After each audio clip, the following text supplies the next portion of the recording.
A chuva fina de novembro caía sobre as ruas de São Paulo quando Maria apareceu pela primeira vez atrás do restaurante Bela Vista. Era quase meia-noite e o último cliente havia saído há 1 hora. O chefe executivo, Roberto Silva, estava terminando de limpar a cozinha quando ouviu um barulho suave vindo do beco dos fundos. Inicialmente, pensou que fosse apenas um gato mexendo no lixo, mas quando se aproximou da porta dos fundos para verificar, viu uma figura encurvada ao lado das lixeiras, cuidadosamente separando restos de comida. Maria tinha cerca de 50 anos, cabelos grisalhos desgrenhados e roupas que já haviam conhecido dias melhores. Suas mãos tremiam, não apenas pelo frio, mas pela fome que a consumia há dias. Roberto ficou parado por um momento, observando aquela mulher que tentava encontrar algo comestível entre os restos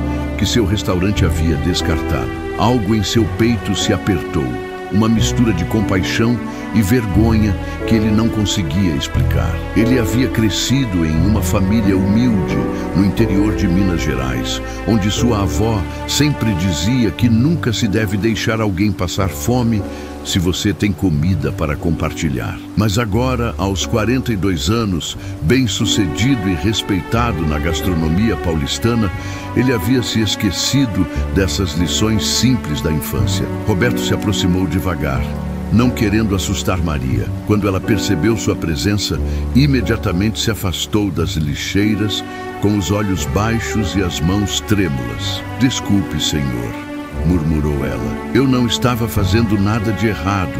Só procurando algo que pudesse..." Sua voz se perdeu no ar frio da noite. Roberto sentiu seu coração se partir ao ver a humilhação nos olhos daquela mulher. "Não precisa se desculpar", disse ele suavemente. "Você está com fome?" Maria hesitou por um momento, como se a pergunta fosse uma armadilha. Finalmente, assentiu quase imperceptivelmente. "Espere aqui", disse Roberto. "Vou buscar algo para você." Ele voltou para a cozinha e preparou um prato com sobras ainda quentes. Um risoto de camarão que havia sobrado do jantar, pão italiano fresco e uma salada verde. Quando retornou, Maria ainda estava lá, esperando com uma mistura de esperança e desconfiança no olhar. Quando Roberto entregou o prato para Maria, ela olhou para a comida como se estivesse vendo um milagre. Suas mãos tremeram ainda mais quando pegou o garfo, e as primeiras lágrimas começaram a escorrer por seu rosto sujo. "Obrigada", sussurrou ela. "Obrigada mesmo." Roberto ficou ali por alguns minutos, observando Maria comer com uma gratidão que ele nunca havia visto antes. Naquela noite, ele não conseguiu dormir. Ficou pensando em Maria, perguntando-se onde ela dormiria, se estaria segura, se teria comida no dia seguinte. No dia seguinte, Roberto chegou ao restaurante mais cedo que o normal, esperando secretamente que Maria aparecesse novamente.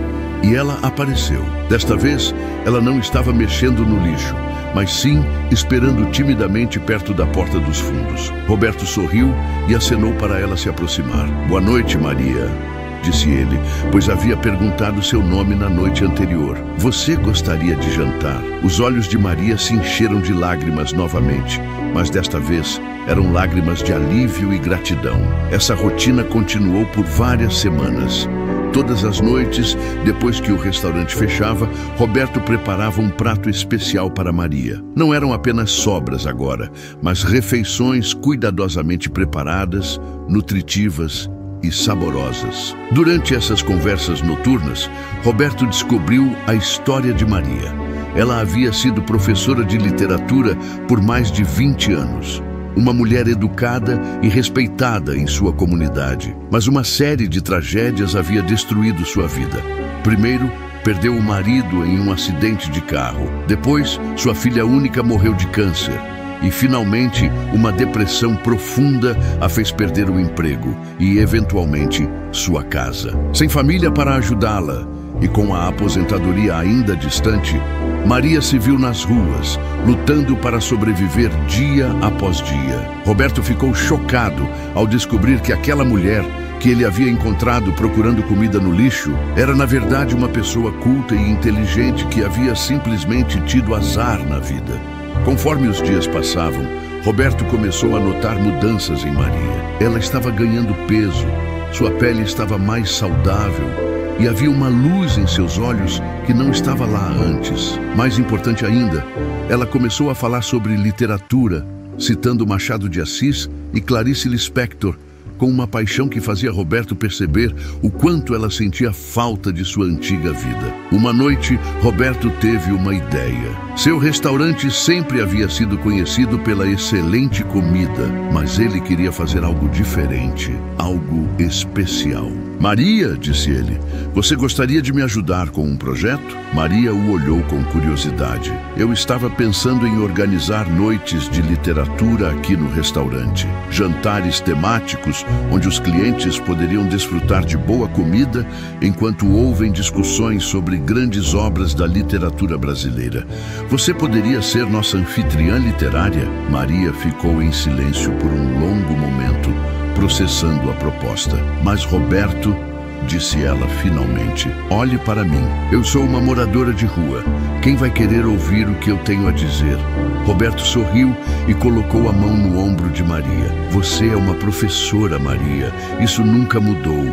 As circunstâncias da sua vida mudaram, mas seu conhecimento, sua paixão pela literatura, isso ainda está aqui, disse ele tocando o peito dela. Além disso, eu tenho um plano. Nos dias seguintes, Roberto trabalhou incansavelmente em seu plano. Primeiro, ele levou Maria a um salão de beleza, onde ela recebeu um corte de cabelo, manicure e um tratamento facial. Depois, eles foram a uma loja de roupas, onde Roberto comprou para ela um guarda-roupa completo e elegante. Mas a transformação mais importante aconteceu quando Maria se olhou no espelho e viu pela primeira vez em anos a professora que ela sempre havia sido. Seus olhos brilharam com uma confiança que Roberto não havia visto antes. Eu havia me esquecido de quem eu era, disse ela com a voz embargada.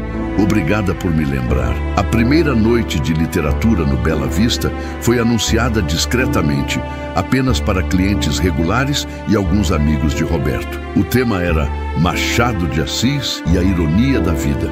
E Maria havia preparado uma apresentação sobre como o grande escritor brasileiro usava a ironia para expor as contradições da sociedade. Quando os primeiros clientes chegaram, Roberto estava nervoso. E se eles não aceitassem Maria? E se descobrissem sobre seu passado recente?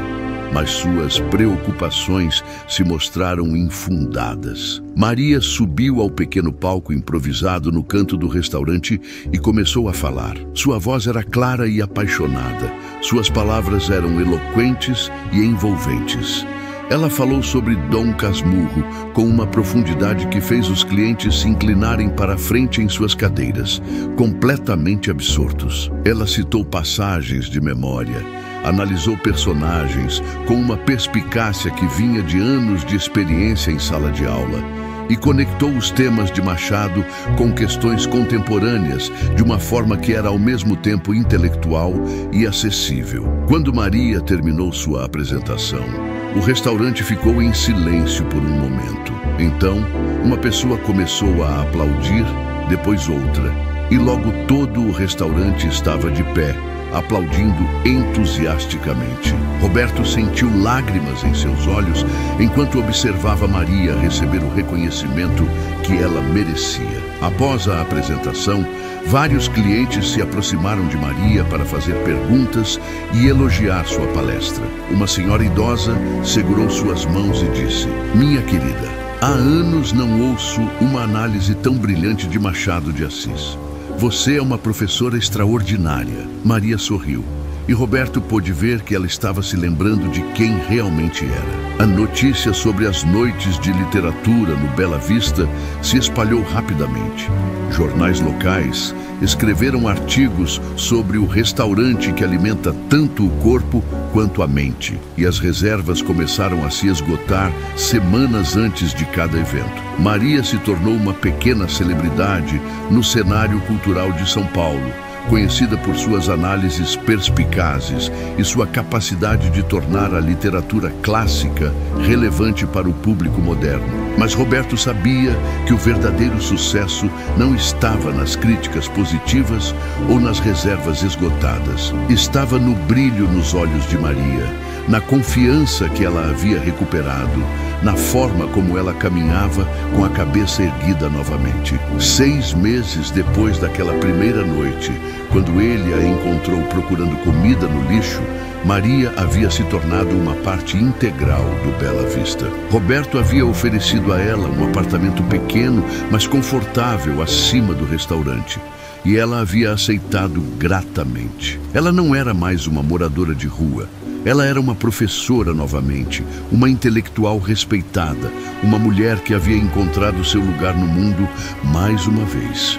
Uma noite, após uma apresentação particularmente bem-sucedida sobre Clarice Lispector, Maria se aproximou de Roberto na cozinha. "Roberto", disse ela, "eu nunca vou conseguir te agradecer o suficiente pelo que você fez por mim." Roberto balançou a cabeça. "Maria, você não entende. Você que fez algo por mim. Você me lembrou de por que eu me tornei chefe em primeiro lugar. Não era apenas para preparar comida bonita para pessoas ricas. Era para nutrir as pessoas, para criar comunidade, para fazer a diferença na vida das pessoas." A história de Maria e Roberto se espalhou além de São Paulo. Programas de televisão nacionais fizeram reportagens sobre o restaurante que estava mudando vidas. E outros estabelecimentos começaram a criar seus próprios programas para ajudar pessoas em situação de vulnerabilidade. Roberto recebeu ofertas para abrir franquias do Bela Vista em outras cidades, mas ele recusou. "Este não é um modelo de negócios", explicou ele aos investidores interessados. "É sobre ver a humanidade nas pessoas, independentemente de suas circunstâncias." Maria, por sua vez, começou a receber convites para dar palestras em universidades e eventos literários por todo o país. Ela sempre aceitava, mas sempre voltava para o Bela Vista, para o lugar que ela agora chamava de lar. Durante suas palestras, ela frequentemente contava sua própria história, não para buscar pena, mas para lembrar às pessoas que a dignidade humana não depende de circunstâncias externas. "Eu perdi minha casa, meu trabalho, minha posição social", ela dizia, "mas nunca perdi meu conhecimento, minha paixão pela literatura, minha capacidade de ensinar. Essas coisas estão dentro de nós e ninguém pode tirá-las." 1 ano depois daquela primeira noite chuvosa, Roberto organizou uma festa especial no Bela Vista. Ele convidou todos os clientes que haviam participado das noites de literatura, jornalistas que haviam coberto a história e até mesmo alguns dos outros moradores de rua que Maria havia conhecido durante seus meses nas ruas. A festa era para celebrar não apenas o sucesso das noites de literatura, mas também o primeiro aniversário da nova vida de Maria. Durante a festa, Roberto fez um discurso emocionante. "Há 1 ano", disse ele, "eu pensei que estava fazendo um favor para uma mulher necessitada, mas, na verdade, Maria me ensinou que todos nós temos algo valioso para oferecer, independentemente de nossas circunstâncias. Ela me ensinou que a verdadeira riqueza não está no que possuímos, mas no que podemos dar uns aos outros." Maria também fez um discurso, agradecendo não apenas a Roberto, mas a todos os clientes que haviam abraçado as noites de literatura. "Vocês me deram algo mais precioso que comida ou abrigo", disse ela. "Vocês me deram de volta minha identidade, meu propósito, minha dignidade." Hoje, 3 anos depois, o Bela Vista continua prosperando. As noites de literatura se expandiram para incluir não apenas Maria, mas outros intelectuais e artistas que passaram por dificuldades. Roberto criou um programa formal chamado Segundas Chances, que oferece oportunidades de trabalho e moradia para pessoas em situação de vulnerabilidade que têm habilidades e talentos para compartilhar. Maria se tornou a coordenadora do programa, usando sua própria experiência para ajudar outros a reconstruir suas vidas. Ela também voltou a dar aulas, desta vez em um programa de educação para adultos que Roberto ajudou a estabelecer no bairro. A transformação de Maria de uma mulher desesperada, procurando comida no lixo, para uma respeitada educadora e ativista social, é um testemunho do poder da compaixão humana e da importância de ver além das aparências. Roberto frequentemente reflete sobre aquela primeira noite quando encontrou Maria. Se ele tivesse simplesmente ignorado o barulho no beco, ou se tivesse chamado a segurança em vez de oferecer ajuda, duas vidas teriam sido muito diferentes. Às vezes, ele diz, os momentos mais importantes de nossas vidas são aqueles em que escolhemos agir com bondade em vez de indiferença. A história de Maria e Roberto nos lembra que todos nós temos o poder de fazer a diferença na vida de alguém. Não precisamos ser ricos ou poderosos para estender a mão para quem precisa. Às vezes, um simples ato de bondade pode mudar não apenas a vida de uma pessoa, mas também a nossa própria vida de maneiras que nunca imaginamos. Maria sempre diz que Roberto salvou sua vida naquela noite chuvosa de novembro, mas Roberto sabe que a verdade é mais complexa. Eles salvaram um ao outro, criando uma amizade e uma parceria que transformou não apenas suas vidas, mas também a vida de centenas de outras pessoas que foram tocadas por sua história. O Bela Vista se tornou mais que um restaurante. Tornou-se um símbolo de esperança, um lugar onde a comida alimenta o corpo e a literatura alimenta a alma, onde segundas chances são dadas e onde a dignidade humana é sempre respeitada. Antes de terminarmos esta história inspiradora, eu tenho um pedido especial para você. Nos comentários abaixo, me conte. Se você fosse Roberto naquela noite e encontrasse Maria procurando comida no lixo, qual seria sua primeira reação? Você teria a coragem de se aproximar e oferecer ajuda? Suas palavras podem inspirar outras pessoas a agirem com compaixão quando a oportunidade surgir.